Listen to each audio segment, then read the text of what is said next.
80 घाव लगे थे तन पे, फिर भी व्यथा नहीं थी मन में। जी हाँ, 80 से भी ज्यादा घाव थे उस शूरवीर के शरीर पर। एक आंख नहीं, एक हाथ नहीं।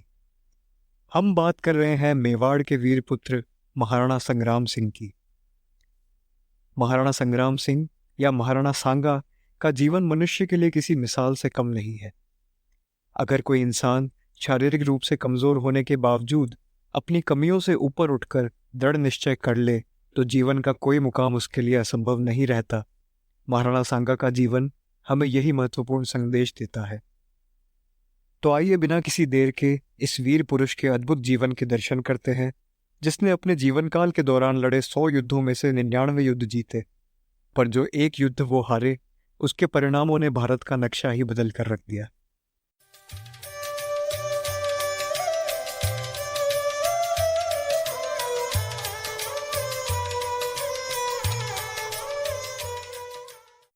महाराणा संग्राम सिंह का जन्म 12 अप्रैल 1482 को चित्तौड़गढ़ में हुआ था।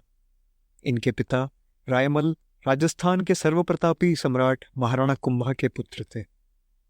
सांगा की मां का नाम रतन कंवर था।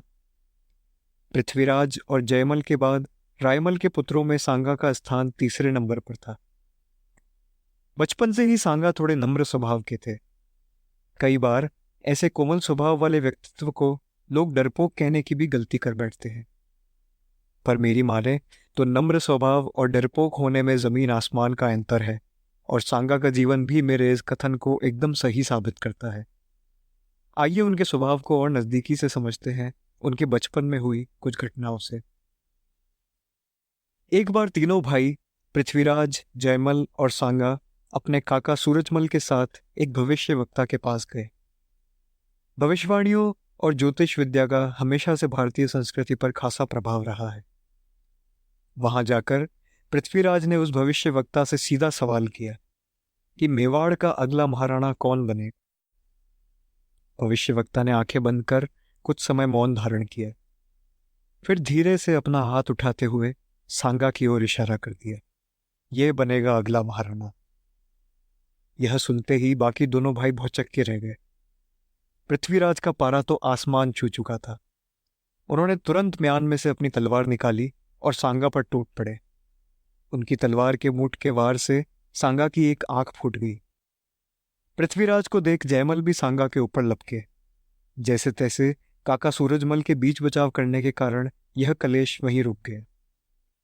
पर इस वाक्य के बाद पृथ्वीराज और जयमल के मन में सांगा के प्रति घृणा का बीज पनप चुका था। कुछ समय बीता। सांगा ने अपने दयालु स्वभाव के चलते इस वाक्य को भुला दिया और फिर से अपने भाइयों के हो गए। पर अभी उन्हें अपने इस भोलेपन की कीमत चुकानी बाकी थी, क्योंकि उनके भाइयों के लिए वे सिर्फ और सिर्फ रास्ते का एक कांटा मात्र थे। भाइयों ने फिर से भविष्यवक्ता के पास जाने का निर्णय किया, जो कि बीरीबाई नामक एक चारण महिला थी। जब वे बीरीबाई के झोपड़े में घुसे तो एक तरफ 2 कुर्सियां थी और दूसरी तरफ जमीन पर जाजम या दूसरे शब्दों में चटाई बिछी हुई थी। पृथ्वीराज और जयमल जाकर कुर्सियों पर बैठ गए और सांगा व काका सूरजमल जाजम पर। पृथ्वीराज ने फिर बीरीबाई के आगे वही सवाल दोहराया, मेवाड़ का अगला महाराणा कौन होगा। बीरीबाई ने बिना कोई देर किए जवाब दिया, वो जो जाजम पर बैठा है वही होगा मेवाड़ का अगला महाराणा। फिर क्या था, बीरीबाई के शब्दों ने मानो जैसे पृथ्वीराज और जयमल के कानों में जहर घोल दिया हो। दोनों ने फिर झट से अपनी अपनी तलवारें निकाली और सांगा पर टूट पड़े। काका सूरजमल फिर से बीच बचाव में आए और सांगा की वहां से भागने में मदद की। जख्मी सांगा ने घोड़े पर वहां से कूच किया और कुछ मील दूर सेवंतरी नामक गांव पहुंचे। वहां उन्होंने अपने मित्र बीदा जयमलोत के घर शरण ली, जिन्होंने उनके जख्मों पर मरहम पट्टी करी। पर कुछ ही देर में जयमल वहां आ धमका। वह पूरे समय सांगा के पीछे लगा हुआ था। उसने राव बीदा को सांगा को सौंपने का आदेश दिया, पर सांगा राव बीदा के यहाँ शरणार्थी थे। शरण में आए व्यक्ति का ध्यान रखना और उसकी सुरक्षा करना तो क्षत्रिय धर्म के अमूल्य कर्तव्यों में से एक है। राव बीदा ने भी अपने इस कर्तव्य का बखूबी पालन किया और सांगा को सौंपने से इनकार कर दिया। होना क्या था? गुस्से में चूर जयमल ने ना आव देखा न ताव और राव बीदा और उनके दल पर वार कर दिया। दोनों के बीच घोर संघर्ष हुआ। अंत में राव बीदा वीरगति को प्राप्त हुए, पर उन्होंने अपने मित्र को वहां से बच निकलने का बखूबी समय दे दिया था। धन्य हो राव बीदा जैसे महापुरुष, जिन्होंने अपनी कर्तव्य निष्ठा के चलते मेवाड़ के गौरवशाली सूरज को कभी ना झुकने दिया। सांगा जैसे तैसे सेवंतरी से बच निकलने में कामयाब रहे। अभी तक जो कुछ भी हुआ उससे आप सोच रहे होंगे कि सांगा जैसा भोला एवं सीधा मनुष्य कैसे इतना बड़ा सम्राट बन सकता है। उन्होंने एक नहीं दो दो बार गद्दी की लालसा से भरे अपने महत्वाकांक्षी भाइयों पर भरोसा करने की गलती की थी। पर वो कहते हैं ना कि भोले का भोलेनाथ। मेवाड़ के राजा भगवान एकलिंगनाथ की कृपा हमेशा सांगा पर बनी हुई थी, और जिस इंसान पर महाकाल की कृपा हो उसका तो काल भी क्या बिगाड़ सकता है। सांगा ने सेवंतरी से निकलकर मारवाड़ की ओर प्रस्थान किया और अजमेर के पास श्रीनगर पहुंचे। श्रीनगर में उन्होंने अपना घोड़ा त्याग कर एक चरवाहे का भेष बनाया और करमचंद पवार नामक राजपूत के यहाँ काम करने लगे। समय बीतता गया। जब महाराणा रायमल ने अपने पुत्रों की लड़ाई के बारे में सुना तो पृथ्वीराज और जयमल पर खूब बरसे और दोनों को मेवाड़ से निष्कासित कर दिया। पृथ्वीराज ने चित्तौड़ छोड़कर कुंभलगढ़ को अपना घर बनाया। पृथ्वीराज में वे सभी गुण थे जो कि एक राजा में अत्यंत आवश्यक थे। वे निडर व साहसी होने के साथ साथ एक कुशल रणनीतिकार भी थे। युद्ध के मैदान में उनकी गति के इतने अत्यधिक चर्चे थे कि उन्हें सम्मान के साथ उड़ना पृथ्वीराज भी कहा जाता था। पृथ्वीराज के जीवन में उनकी संगिनी बनकर आई ताराबाई सोलंकी। पृथ्वीराज और ताराबाई के किस्से दोनों प्रेम और शौर्य की अपनी अलग ही गाथा बयान करते हैं। पृथ्वीराज ने सोलंकियों के साथ मिलकर गोडवाड़ पर अपना आधिपत्य कर लिया। सैन्य अभियानों में ताराबाई पृथ्वीराज के साथ कंधे से कंधा मिलाकर लड़ती। दोनों ने मिलकर टोडा की लड़ाई में भी भाग लिया और अफगानों को हरा उसे वापस सोलंकियों को सपुर्द किया। गोडवाड़ और टोडा के बाद पृथ्वीराज ने अजमेर को भी जीता, और वे पृथ्वीराज ही थे जिन्होंने अजमेर के किले का नाम अपनी प्रिय के नाम पर तारागढ़ रख दिया था। कई इतिहासकार ऐसा मानते हैं कि अगर सांगा की जगह पृथ्वीराज मेवाड़ के महाराणा होते तो शायद हमारा इतिहास कुछ और होता। यह इसलिए कि उनमें दया का अभाव था, जो कि उस समय की सबसे बड़ी मांग थी। राजपूत राजा युद्ध की मान मर्यादा का खासा ध्यान रखते हुए लड़ते थे, और उनके उलट विदेशी आक्रमणकारी साम दान दंड भेद में विश्वास रखते थे। उन्हें सिर्फ और सिर्फ जीत से मतलब था, चाहे वो कैसे भी मिले। हाँ, यह बात सच है कि पृथ्वीराज में एक राजा के वे सभी गुण थे, पर उनकी एक खामी उन 100 गुणों पर भारी पड़ती थी। वह खामी थी उनका बेकाबू क्रोध।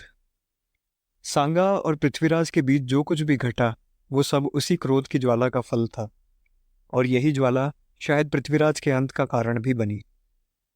पृथ्वीराज की बहन आनंदाबाई का विवाह हुआ था सिरोही के राव जगमाल देवड़ा के साथ। विवाह के उपरांत दोनों पति पत्नी के संबंध अच्छे नहीं थे। बात यहां तक बढ़ गई कि पृथ्वीराज स्वयं जगमाल को दंड देने सिरोही पहुंच गए, पर अपनी बहन के सुहाग के खातिर जगमाल का जीवन बख्श दिया। लेकिन बात यहां खत्म नहीं हुई। राव जगमाल ने इस बेइज्जती का बदला लेने की ठान ली थी। उसने पृथ्वीराज की वापसी में उनके साथ रखे लड्डुओं में जहर मिला दिया। जहर ने धीरे धीरे अपना काम किया और पृथ्वीराज के कुंभलगढ़ में कदम रखते ही उन्हें अपने आगोश में ले लिया। महाराणा रायमल के दूसरे पुत्र जयमल का भी कुछ ऐसा ही हश्र हुआ। उनकी अपने मित्र से एक छोटी सी बात पर तनातनी हुई। उस छोटी सी बात ने बहुत ही जल्द रौद्र रूप धारण कर लिया और दोनों के बीच हुई तलवारबाजी में जयमल की मृत्यु हो गई। अपने तीनों ज्येष्ठ पुत्रों को खोने पर महाराणा रायमल के कष्ट की सीमा नहीं थी। 3 इसलिए क्योंकि अभी तक सांगा का कुछ पता नहीं चला था। कुछ दिन बीते और फिर अचानक एक दिन एक अच्छी खबर आई। सांगा को ढूंढ लिया गया था। महाराणा रायमल ने उन्हें तुरंत मेवाड़ आने का संदेश भेजा। उनकी अवस्था ऐसी थी जैसे मानो रेगिस्तान में प्यासे को पानी मिल गया हो। उनके हर्ष का ठिकाना न था। उन्होंने करमचंद पवार को भी न्योता भेजा और उन्हें सांगा को सुरक्षित रखने के इनाम में कई जागीरें भेंट में दी। 1508 ईस्वी में महाराणा रायमल की मृत्यु हो गई और सांगा को अगला महाराणा घोषित किया गया। सांगा का अज्ञातवास उनके लिए अत्यंत लाभकारी रहा। कठिन समय दृढ़ मनुष्यों का सृजन करता है। अब वे वो कोमल स्वभाव वाले सांगा नहीं रहे थे। उस नम्र युवा की जगह एक आत्मविश्वास से लबरेज सांगा मेवाड़ के महाराणा की गद्दी पर विराजमान थे। हृदय से अभी भी वे वही दयालु सांगा थे जिन्होंने एक आंख गंवाने के बावजूद अपने भाइयों को माफ कर दिया था। जीवन ने इस युवा पर कई मुश्किलें उड़ेली थी, पर सांगा ने उन सभी मुश्किलों से लड़ते हुए उन पर विजय पताका लहरा दी थी।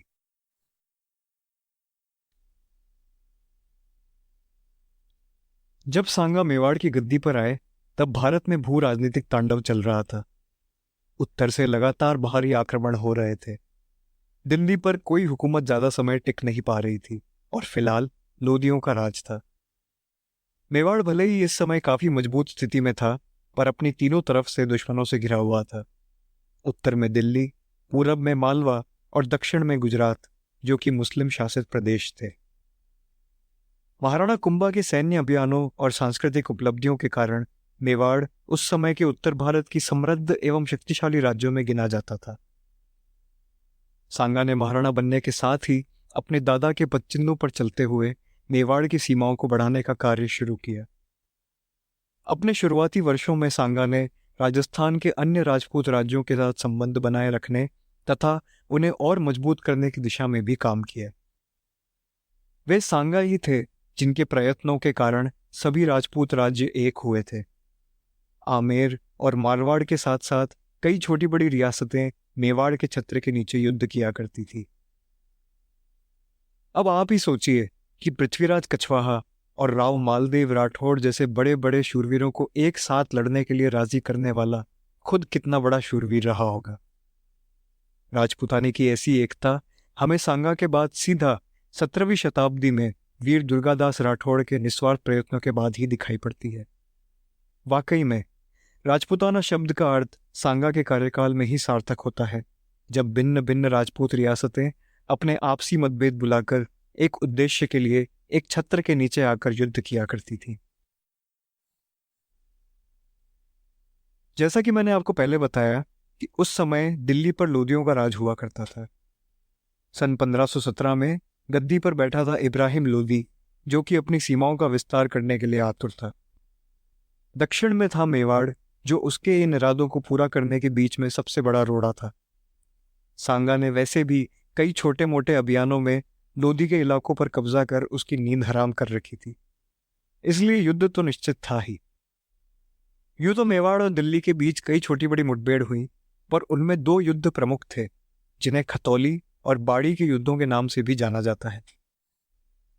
पहला युद्ध कोटा के पास स्थित खतौली में लड़ा गया, जिसमें इब्राहिम लोदी की फौज को सांगा के नेतृत्व वाली संयुक्त राजपूताने की फौज ने रौंद कर रख दिया।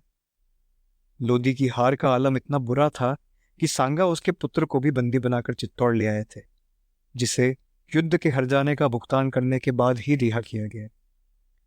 पर इब्राहिम लोदी के लिए एक शर्मनाक हार काफी नहीं थी। सन 1518 में उसने फिर धौलपुर के करीब बाड़ी नामक जगह पर सांगा के खिलाफ युद्ध लड़ा। इस बार उसकी सेना पिछली बार से भी कई गुना बड़ी थी और नेतृत्व कर रहे थे मियां माखन। पर लोदी की दाल इस बार भी ना गली और सांगा की सेना ने एक बार फिर दिल्ली की सेना को धूल चटा दी। हमें पढ़ाए जाने वाले इतिहास में लोदी राजाओं का तो बड़ा ही विख्यात रूप से वर्णन मिलता है, पर सांगा, जिन्होंने उन्हें एक नहीं दो दो बार पराजित किया, उनके जीवन के बारे में हम कुछ भी नहीं जानते। इस बात में कड़वाहट तो है, पर यही सत्य है। वह खतौली का ही युद्ध था जिसमें सांगा ने अपना एक हाथ गंवा दिया था। तीर लगने के कारण उनका एक पैर भी काम का ना रहा था। एक आंख तो उन्होंने अपने यौवन में ही खो दी थी। इतना कुछ होने के बावजूद हर युद्ध में वे आगे से लड़ते हुए अपनी सेना का मार्गदर्शन करते थे। किस तरह के जोश और निर्भयता का संचार होता होगा यह देख सेना के अंदर। उनके उलट मुस्लिम सेनापति हमेशा सेना के पीछे रहकर युद्ध का संचालन किया करते थे। मैं तो यह भी आश्चर्य करता हूं कि दुश्मन सेना के मन मस्तिष्क पर सांगा की क्या छवि उभर कर आती होगी।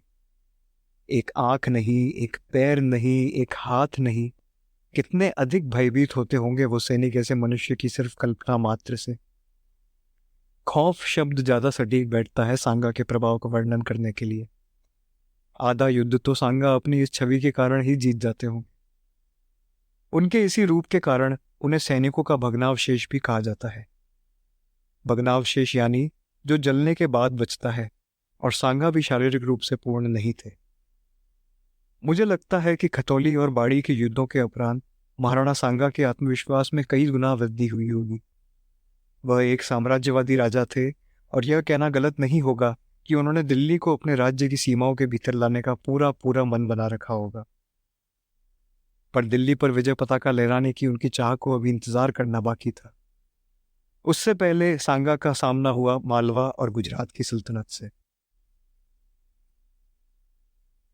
मालवा सल्तनत पर महमूद खिलजी द्वितीय का आधिपत्य था।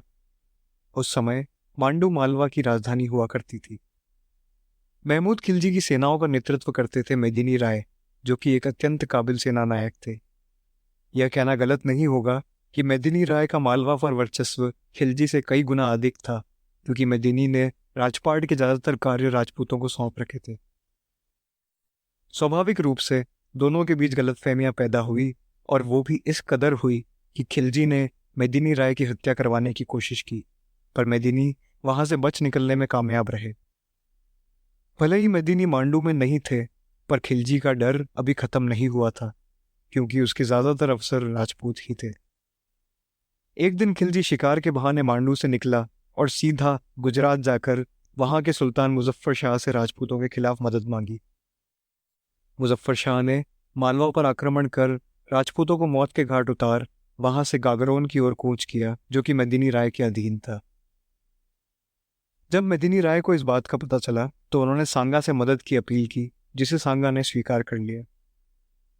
सन 1519 में झालावाड़ के नजदीक स्थित गागरोन में मेवाड़ और मेदिनी की संयुक्त सेनाएं भिड़ी मालवा और गुजरात की सेना से।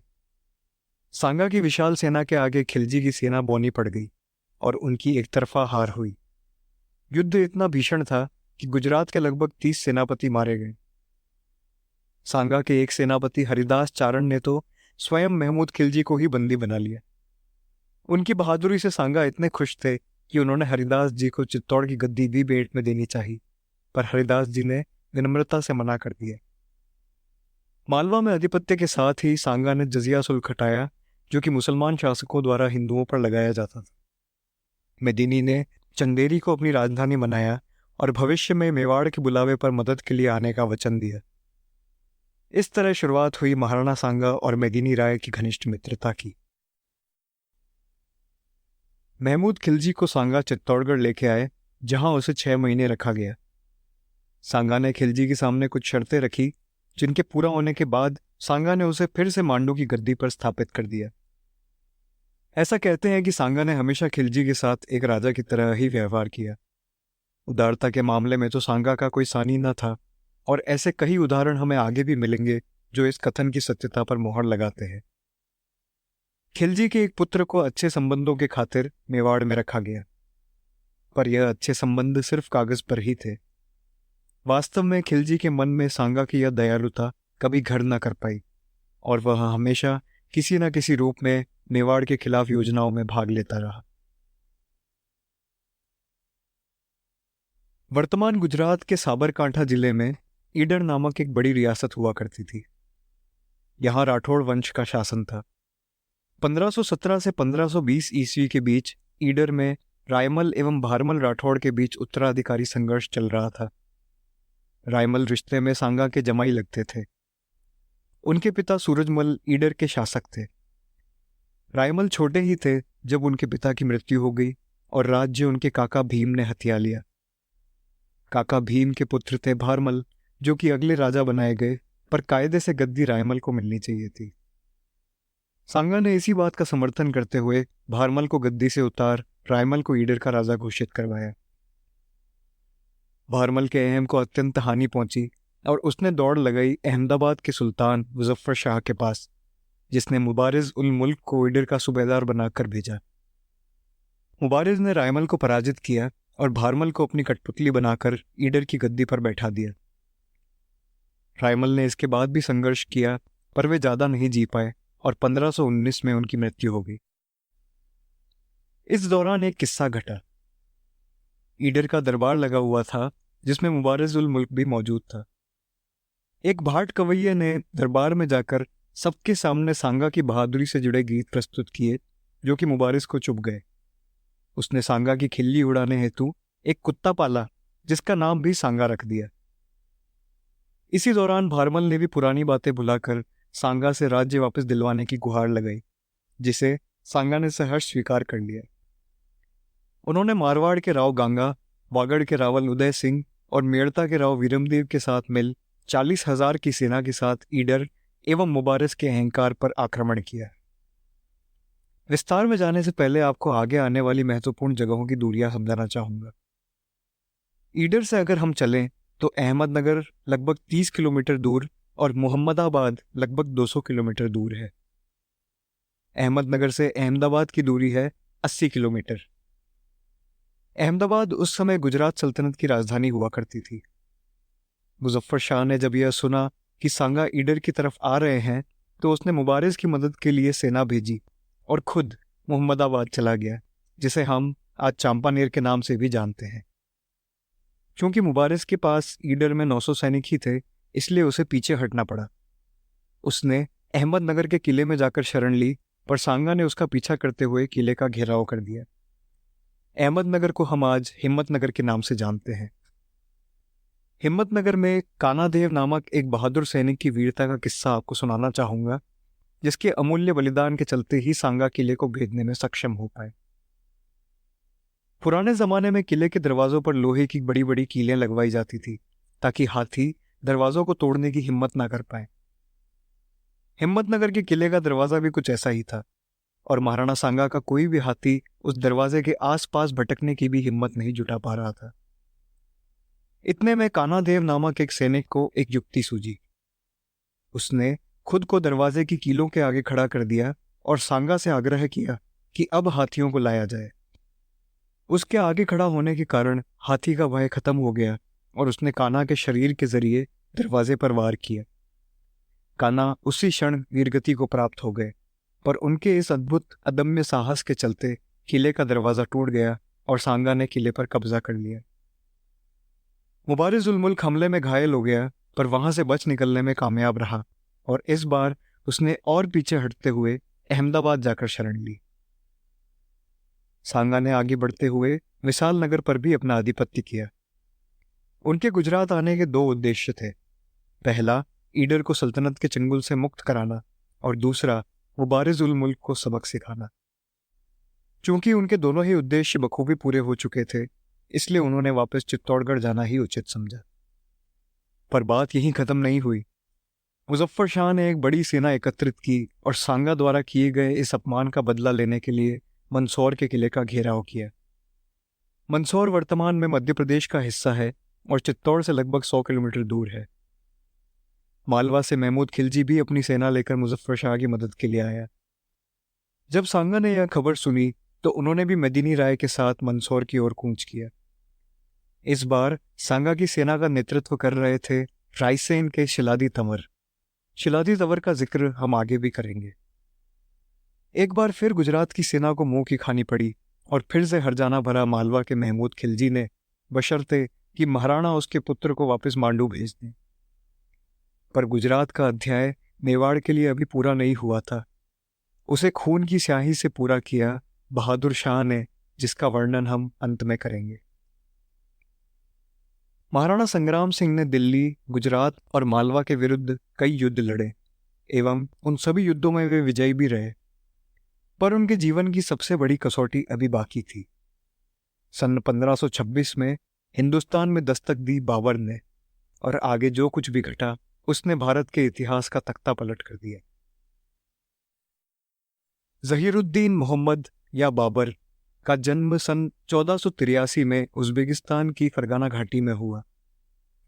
अपने माता पिता को कम ही उम्र में खोने के बाद बाबर की नानी ने ही उसे पाल पोस कर बड़ा किया। तैमूर और चंगेज़ खान उस समय 2 ऐसे बड़े नाम थे जिन्होंने पूरी दुनिया में दहशत फैला रखी थी। बाबर की रगों में उन दोनों का ही खून दौड़ रहा था अपनी माँ की तरफ से चंगेज खान का और पिता की तरफ से तैमूर का। सांगा की तरह ही बाबर ने भी बचपन में कई मुश्किलें देखी थी। 12 साल की उम्र में राजा बनने के साथ ही उसने फरगना घाटी में उठी बगावत को दबाया। उसके 2 साल बाद उसने समरकंद जीता, पर अपने घर फरगना से हाथ धो बैठा। फिर फरगना वापस पाने की लड़ाई में उसने समरकंद खो दिया। 1501 ईस्वी में समरकंद और फरगना को जीतने की जद्दोजहद में उसे फिर से मुंह की खानी पड़ी। इतनी बार हार का सामना करने के बावजूद बाबर ने हार नहीं मानी और अपने संकल्प पर दृढ़ रहा। 1504 ईस्वी में उसने काबुल पर आधिपत्य किया और फिर अपनी नजरें घुमाई सोने की चिड़िया भारत की ओर।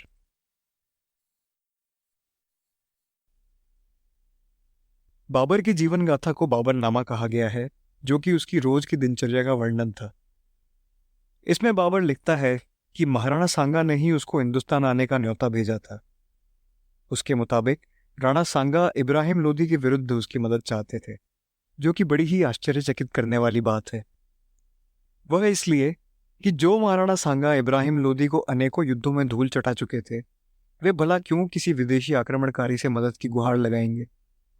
उस समय सांगा अपने अधीन 1 लाख से भी अधिक सैनिकों के साथ उत्तर भारत की सबसे बड़ी शक्ति थे।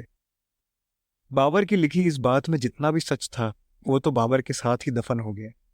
पर हम सांगा की कहानी को आगे बढ़ाते हैं। बाबर ने हिंदुस्तान में कदम रखने के साथ ही सन 1526 में पानीपत का युद्ध लड़ा, जिसमें उसकी सेना ने इब्राहिम लोदी की सेना को हरा उसे मौत के घाट उतार दिया। ऐसा कहते हैं कि बाबर का समरकंद से मुंह अभी छूटा नहीं था और वो भारत में सिर्फ लूटपाट के मकसद से ही आया था। पर इस जीत के बाद शायद उसका मकसद बदल चुका था और महाराणा सांगा उसके भारत में पैर पसारने के रास्ते में सबसे बड़ा कांटा थे। सांगा के खिलाफ पहला कदम बढ़ाते हुए बाबर ने बयाना पर आक्रमण कर उसे जीत लिया, जो कि मेवाड़ के आधिपत्य में था। यह खबर पाकर राणा सांगा ने अपनी सेना के साथ बयाना के किले का घेराव किया और उसे फिर से अपने कब्जे में लिया। इसी के साथ शुरू हुआ बयाना का भीषण युद्ध।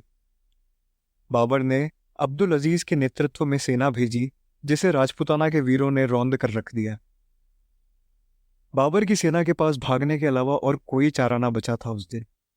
उनके हृदय में राजपूतों का डर गहराइयों तक घर कर चुका था। बाबर के एक तुर्की सेनापति ने तो राजपूतों की तुलना अजराइल से कर दी थी, जो कि पश्चिम में मौत का फरिश्ता माना जाता है। बयाना के युद्ध के उपरांत बाबर की सेना इतनी हताश थी कि हर दिन उसके सैनिक युद्धभूमि से पलायन कर रहे थे। बयाना ने खुद बाबर को अपनी आगे की रणनीति के बारे में सोचने पर मजबूर कर दिया था। उसने सांगा को कई शांति प्रस्ताव भेजे, पर सांगा की तरफ से उसे सिर्फ वापस काबुल चले जाने की ही नसीहत मिली। बाबर ने राजपूतों को लड़ते हुए देखा था और वो समझ चुका था कि आमने सामने की लड़ाई में सांगा का मुकाबला करना बेहद मुश्किल है। शांति वार्ता में सांगा की तरफ से भाग ले रहे थे रायसेन के शिलादी तंवर, और बाबर को शिलादी के रूप में सांगा की कमजोर कड़ी मिल चुकी थी। उसने शिलादी के आगे लटकाई चित्तौड़ रूपी गाजर, घर का बेदी लंका ढाए। लालसा से पूर्ण शिलादी ने बाबर का यह प्रस्ताव मान लिया। अब वो मेवाड़ की सेना में बाबर का एक गुप्तचर था। उसने वापस आकर वही किया जो बाबर चाहता था, यानी सांगा को विश्वास दिलाना कि बाबर से लड़ने के अलावा उनके पास और कोई चारा नहीं है।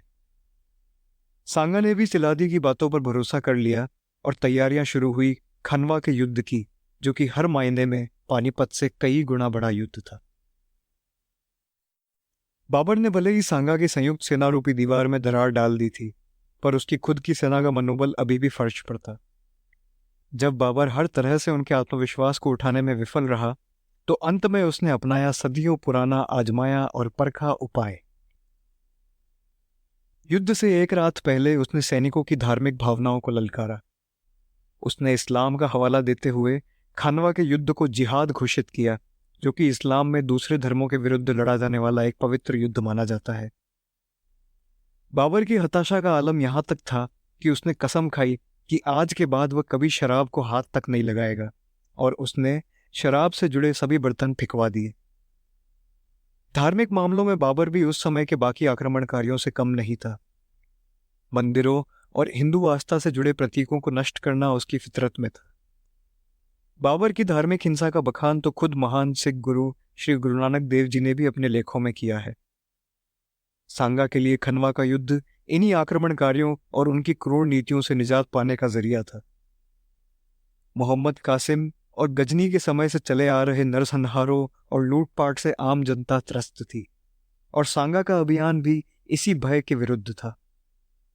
युद्ध की घड़ी निकट थी। मध्यकालीन युग का सबसे बड़ा युद्ध शुरू होने वाला था। शंखनाद हो चुका था। तारीख थी 16 मार्च 1527। भरतपुर से करीब 35 किलोमीटर दूर खनवा नामक जगह पर दोनों सेनाएं इकट्ठा हुई। ऐतिहासिक रूप से खनवा के युद्ध के कई जरूरी मायने हैं। यह भारत के इतिहास में पहला युद्ध था जिसमें गोला बारूद का इस्तेमाल हुआ था। बाबर के पास अव्वल दर्जे की तोपें और तोपची थे। इसके उलट राजपूत अभी भी पुराने तौर तरीकों से ही लड़ रहे थे। तोप और बंदूक उनके लिए नई चीज थी।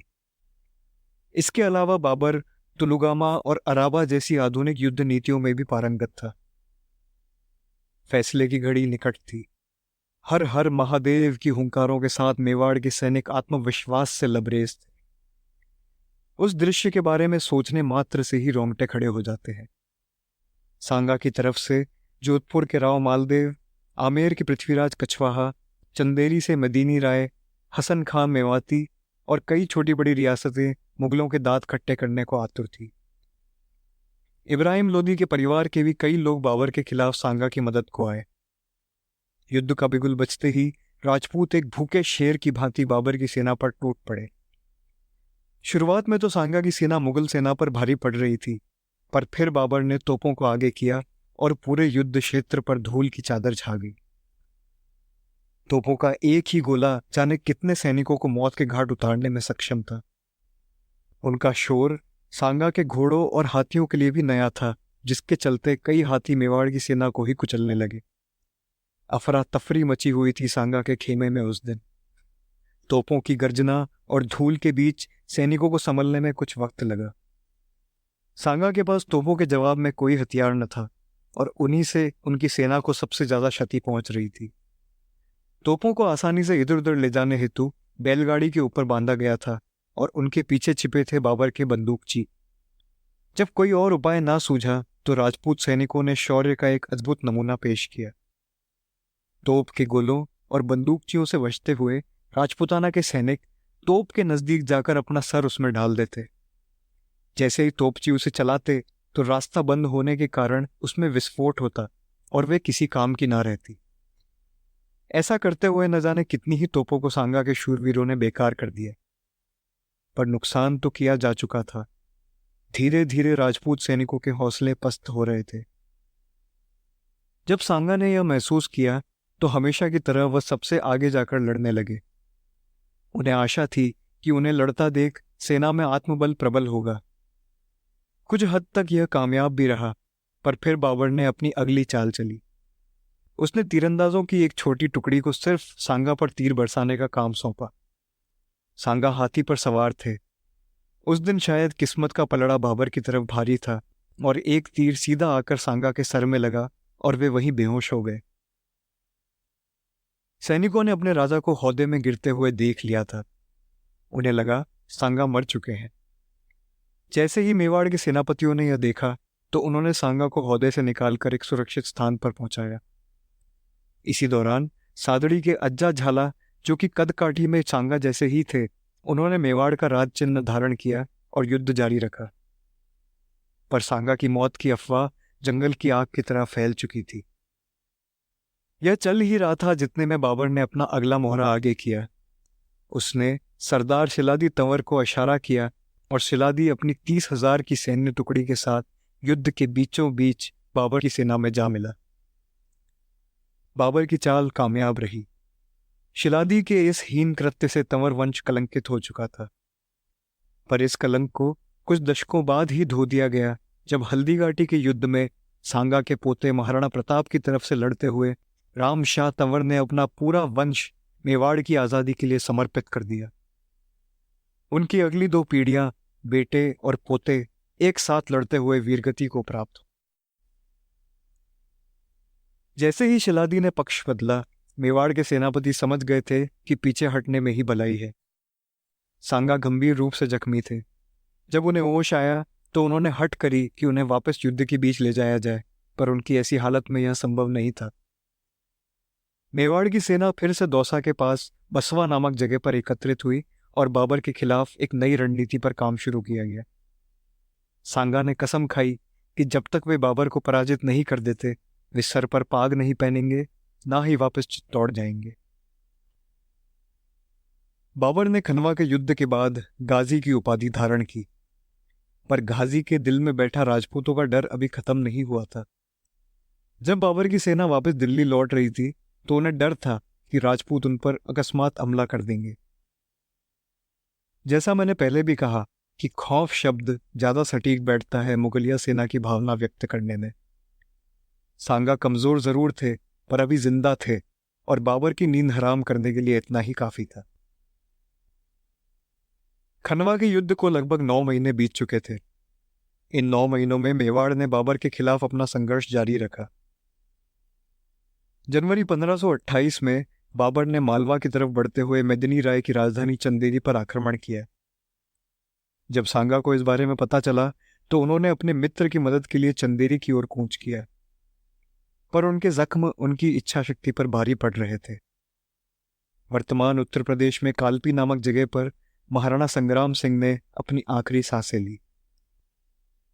कई इतिहासकार ऐसा मानते हैं कि खुद सांगा के लोगों ने ही उन्हें जहर दिया था, क्योंकि वे बाबर से लड़ना खुद खुशी के बराबर समझ रहे थे। मेरे हिसाब से अगर इस बात में जरा भी सत्य है तो उन सैनिकों का क्या जिन्होंने तोपों में अपना सर देकर सांगा के लिए अपना जीवन न्यौछावर कर दिया था। उस अज्जा झाला का क्या जो बिना कुछ सोचे सांगा की जगह मेवाड़ का राज चिन्ह धारण कर लड़ते रहे। कुछ लोग यह भी कहते हैं कि बाबर ने स्वयं उन्हें जहर दिलवाया था। जो भी हुआ हो, एक बात तो सत्य थी, उस दिन भारत मां ने अपना एक वीर सपूत खो दिया था।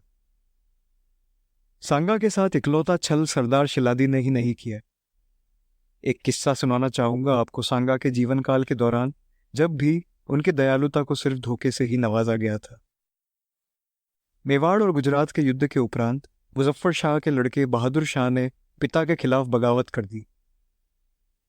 उसने पनाह ली और कहीं नहीं बल्कि चित्तौड़गढ़ में, और सांगा ने भी उसका खुले दिल से स्वागत किया।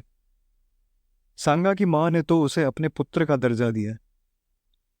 एक बार किसी कारणवश चित्तौड़ में बहादुर शाह की सांगा के भतीजे से तनातनी हो गई और बहादुर शाह ने उसे मार दिया। जब बाकी राजपूत बदला लेने के लिए उस पर लपके तो सांगा की मां झाली रानी ने बीच में आकर उनको ऐसा करने से रोका। उन्होंने बाकियों को धमकी दी कि अगर बहादुर को कुछ भी हुआ तो वे स्वयं प्राण त्याग देंगी। इतना ज्यादा प्यार नवाजा गया था बहादुर शाह के ऊपर। पर जब बहादुर शाह गुजरात का सुल्तान बना और उसने सांगा की मृत्यु की खबर सुनी तो सबसे पहले उसने चित्तौड़ पर ही आक्रमण किया, और इसी आक्रमण के दौरान हुआ चित्तौड़ का दूसरा साका। राजपूत महिलाओं ने हाडी रानी कर्मावती के नेतृत्व में जौहर किया और राजपूत वीर केसरिया बांध अपनी आखिरी सांस तक लड़ते हुए वीरगति को प्राप्त हुए। इस हमले के बाद मेवाड़ कभी अपने जख्मों से उबर नहीं पाया। वह कभी वापस वो मुकाम हासिल नहीं कर पाया जो उसने सांगा के जीवन काल के दौरान किया था। जरूर महाराणा प्रताप, अमर सिंह व राज सिंह जैसे उसके वीर सपूतों ने जमकर उसकी लड़ाई लड़ी थी, पर वह लड़ाई खुद मेवाड़ की स्वतंत्रता के लिए थी, ना कि भारतवर्ष की। भारतवर्ष की स्वतंत्रता का दमखम तो सिर्फ सांगा ही रखते थे। बाबर ने चंदेरी के बाद मालवा को भी जीता। खनवा के कुछ महीने बाद ही आमेर के पृथ्वीराज कछवाहा की भी संदिग्ध हालातों में मृत्यु हो गई, जिसके बाद मारवाड़ के राव मालदेव अकेले पड़ गए। सांगा के बाद उनका कोई भी पुत्र अपने पिता जैसा काबिल नहीं निकला। युगों युगों में सांगा जैसा कोई पैदा होता है जो इतनी मुश्किलों के बावजूद, शारीरिक रूप से असमर्थ होने के बावजूद इतनी बुलंदियां छूता है। बच्चे बुजुर्ग सबके लिए सांगा किसी प्रेरणा स्रोत से कम नहीं है। हे हिंदुपत महाराणा संग्राम सिंह जी, आपको कोटि कोटि नमन।